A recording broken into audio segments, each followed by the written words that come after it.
Welcome back, viewers. Today, I wanted to learn more about Edrm. I had two ways of going about it. I could go to edrm.net and read all about it, or I can ask Kaylee and Mary to come on the video with me and tell us all about it. Guess which way I decided to go. Welcome, Mary and Kaylee. Thank you for joining me today. I'm glad to have you on the video. How you doing this afternoon? Thrilled to be here. Absolutely thrilled. We're, as you know, we are longtime huge fans of your video vlogs. Thank you. Thank you very much. Now, I'm going to jump right to the point so we keep our discussion relevant and respect everyone's time. So what I wanted to learn is what is Edrm? What are you guys up to? Because Edrm brand had changed its hands a couple of times. So the idea is to learn what's happening right now. And I think the way we can start is, do you have like a mission statement of what Edrm is about? Kind of give us a general, what is the purpose of Edrm? Well, the bottom line purpose is that we're about empowering the global leaders of e-discovery, and we create practical global resources to improve e-discovery, privacy, security, and information governance. So we're a multidisciplinary committee or consortium or organization, whatever you'd like to call us, and we community source consensus on the work that we do, and then we publish that under with a Creative Commons license. Right, and that lets users reuse your content, or what does that mean? They can take that content and reuse it on their website and in marketing? Exactly. Yeah, it's one of those Creative Commons that allows commercial use. It allows reuse and remix. The only thing that we ask is that it be attributed back to edrm.net, our website, and then an indication if you've changed it. Because one size does not fit all processes. Yeah. Right. That makes sense. And one of the most valuable resources Edrm had probably from the day one is that diagram, right? That shows how the data relevance goes up, volume goes down. And I found to be a great tool for training. And I'll talk just for a minute how I use it for training. You may find that interesting. So when a new person starts, I would show them the diagram. I would explain all the steps. And then later when the work comes in, I would sit down with them and say, okay, we have requests to export these documents. Where does that request fall on the Edrm diagram? Can you show me? And they'd be like, identification. I go, why?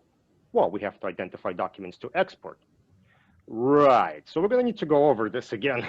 and so this is how you know when somebody gets it or doesn't get it, right? Because everyone will nod and say yes, yes, yes, right? So that's how I found the main Edrm diagram. It's great for training, and I'm sure you have experience using it for educational use as well, right? Absolutely. Another way that people have used it, and they still use it, is not just to describe where they're at in their e-discovery process, but also to describe for service providers and platforms, here's where we play within the Edrm. Are we end-to-end, or are we left, are we right? So a lot of people use it that way as well. Yeah, that's definitely an important a way a vendor can communicate with their clients. One thing I do want to address is one misconception about Edrm diagram. Even though it shows data going from one stage to the next, it doesn't actually says that the data gets copied from one stage to another. And I felt like that was a misconception on the internet. There is nothing that prevents you from following all the steps in Edrm model while data stays in place, or maybe with minimal duplication. I think that's right. I think in the early days, there was a lot of data movement. It was almost as if you pour data from one bucket to another, and each bucket was one of those boxes on the Edrm model. But now with the advances in technology and with some of the platforms, data can stay in place and the function occurs, but it may not be like a conveyor belt function where it's one after another after another. Yeah. Right, different stages pull from the same pool of data, and steps could happen at the same time as well. Exactly. So I think that's a good takeaway for those people who have heard of misconception. Now, very quickly, are there any models that you have that that you want to share with us that are similar to that could be beneficial in understanding e-discovery or steps before or after? So there is a current IGRM model. And I think that model is maybe 4 years old, Mary. Yeah, yeah. I think it's about 4 years old, but we have a special project that's been in place for a year that is doing updates to that model. And they're about 70% complete. So we're hoping springtime that information governance reference model will come out and be helpful for front end to the EDRM, if that makes sense. Yeah. But that also brings us perfectly to EDRM projects. Mm-hmm. What are EDRM projects? Well, EDRM projects are community initiated groups of people that come together to solve a particular problem. So for example, we have a privilege log project, and they designed a process that can really reduce the cost of a privilege review with a nice structured process. They took it to Shark Tank at Georgetown with Judges Tank. Oh, Judges Tank. Yes. Oh, excuse me. It's a wow. I don't want to get you in trademark trouble there, Nikolai. So that's one project, and then our projects run the gamut. We've got a GDPR project that is bobbing and weaving with all the changes in the GDPR, but they're very, very close to publishing. And that's a global project, Mary. There are a lot of people assisting out of the UK and Ireland. Exactly. So what are the results of the project? Like once the project completes, what do you get from it? Like what's the tangible item that's being created? And that depends on the project. So the GDPR project will publish and they'll have guidelines for the transfer of data across borders. The Privlog has a document, but also has a process for and some tools to better do the privilege log process. We have a new project that is duplicate ID project. You'd probably be really interested in this one, and that is to have a standard duplicate ID throughout the ecosystem to allow that, cross-platform deduplication or transferring of work product and things like that. So that would be more of a, like a data listing. And how Mary, the story behind that though is very cool because it's another global project. It is. Go ahead. Would you say one of our Beth coming to us? Yeah. Would you say projects turn into guides usually after they're complete? Usually, yeah. Okay. So a guide or an explainer if it's an guide intro. Of an explainer, right? Because I did find a few guides that you have that were very interesting. Like if someone doesn't know how to handle particular subject, like let's say you're doing a data collection, right? You need to retrieve data from some company's server, and you never done that, and you need to speak to an IT person. Well, how do you speak intelligently? How do you ask all the right questions? You can't just say, give me all the data, because what's all the data? You can be specific, asking data on the email server, on the file share, on backups, right? And you can identify what you are interested in, and then you can speak intelligently when you're meeting with that IT person. So I thought guides were very interesting and could help people like jump into solving their particular problem. Nikolai, one other cool thing about our projects are a lot of people think that they need to be an expert in order to hop on a project, join a project, but everybody is welcome. What we've found is everyone has something to learn and everyone has something to offer. And our projects are very diverse. They're global. And you know what? Especially in a pandemic, they're a wonderful place to meet, network, and make new friends across the world and learn and contribute to the community good. That's great. Yeah. Maybe I'll join then some of those projects. Yes, you should. Well, particular topic that I'm interested in. Lately, I've been obsessed over text messages. So do you have any projects that relate to that? How about you champion one? All right, that might be a good idea. Woo woo! We Sure. love it. Text messages, yes, that's what I've been obsessed for last year or so is processing and reviewing text messages. And more people have that in their if they're in their collection and they need solutions. We do love that about hashtag legal and message crawler. That's a pretty cool tool you have. Yes, thank you. Let's cover a couple more topics that I had. Next is trusted partners.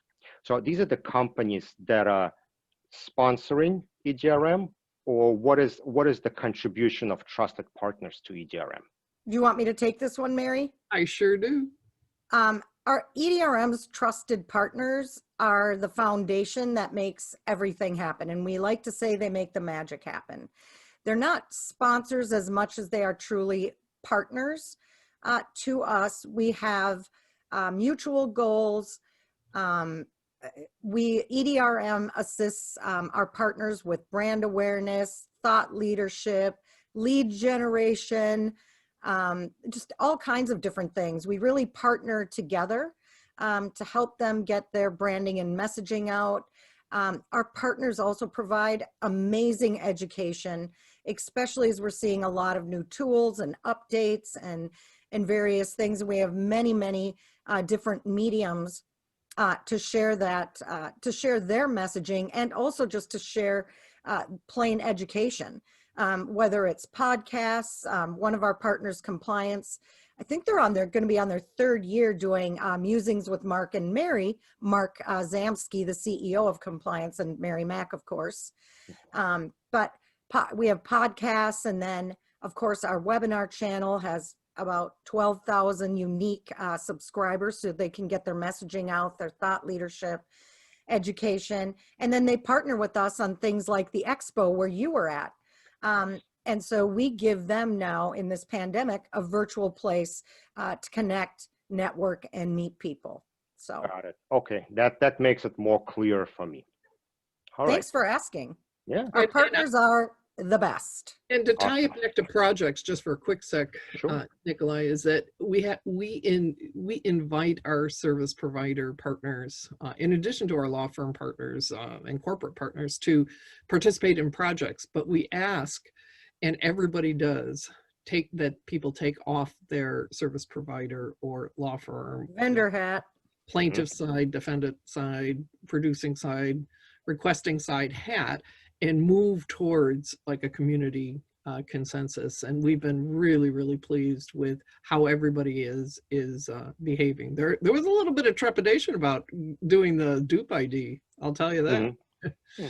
It's like, oh, service providers will be like, and I think we can cooperate. I think we can cooperate. I think we can. I think there is more cooperation between service providers than maybe some people think. Like I work at a number of companies, so I stay in touch with a lot of people, and we talk, right? We used to meet for drinks and discuss things, and they'd be like, "Hey, are you guys doing work for this law firm?" Like, "Oh yeah, these guys are terrible at so and so." And what about those guys? Oh, those guys are, they can't get their instructions together. They're always changing, So there is those conversations that are happening. Not all service providers are isolated and not talk to each other and hate each other. I think there's, well, at least the people that I talk to, we're understand we're working for different companies, but at the same time, we're still friends and we're still having fun and just hanging out. Exactly. I mean, when we were able to hang out, We've seen more of that. And for the culture that we set, I think, or set the expectation, we've had really very little to no issues. But also, if you think about it, Nikolai, look at all the M&A activity in the legal tech space, in our space. You never know who you're, oh, I can't stand this person. Oh, now we've merged and now we have to work together. I think, you know, you Yeah, never know who you're going to be working with or for. that's true. There are a lot of mergers, and yes. Mhm. The the almost last question I wanted to ask is, so some of us, a lot of us in lit support, we're a bit, we could say, selfish, right? We have projects to complete. We need to get things done. We need to move on with our day. We don't have time to participate in projects, read articles. We need things now that can help us solve a problem that we have right now, and we don't care about anything else, right? So other things that you can go to Edrm website and take certain things to make your job easier, like right now. And I know one of the things we talked about are guides. That is one of the things you could just go in, find it, download it, save a copy, go to custodian interview, and talk intelligently. Are there other things someone can go right now that can help them do their job? The right now, when you talk about pandemic, one of the things we did is we put together a series on remote offerings. And so our trusted partners put together product service showcases showing how remote work is accommodated in the workflow. So for people who needed to very quickly pivot, it was a way to to see what was available to get work done like right now. Yes. And so I think that's one thing. The other thing is the when you're onboarding or looking for new staff members, because you're just too busy. If you're too busy to contribute, you're probably working overtime, and maybe that's okay. But maybe you need to hire, and we do have a talent matrix where you can look so that you can write a nice job description and hire somebody to help you or help yourself in your next review, because there will be some good information about some of the, putting words around some of the things that you do. One of the things our community does is just get the job done. And we sometimes don't look at how we're doing the job and what we're doing, and it may or may not be reflected in your job description.